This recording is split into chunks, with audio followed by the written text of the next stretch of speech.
各位，咁我呢家咧就到咗 Koblenz 啦。咁樣咧呢度咧，如果大家係坐遊輪啊，坐萊茵河嘅遊輪咧，就都停晒喺度噶啦。就 Koblenz 一定係要停嘅，因為呢個咧就係世界遺址，即係世界文化遺址之一啊，非常之出名嘅地方。呢個就係 Mosel River 同埋萊茵河呢個交匯嘅地方啊。咁啊 Mosel River 咧一路去到法國㗎，咁亦都係洋酒之鄉啦，亦都係孕育咗好多歐洲嘅文明。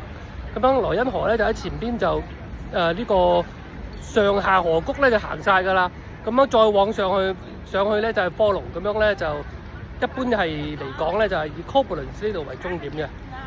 咁呢個就係由 Koblenz 一路往下到美因茲呢一段大概65公里咧，就係萊茵河最經典最靚嘅地方啊。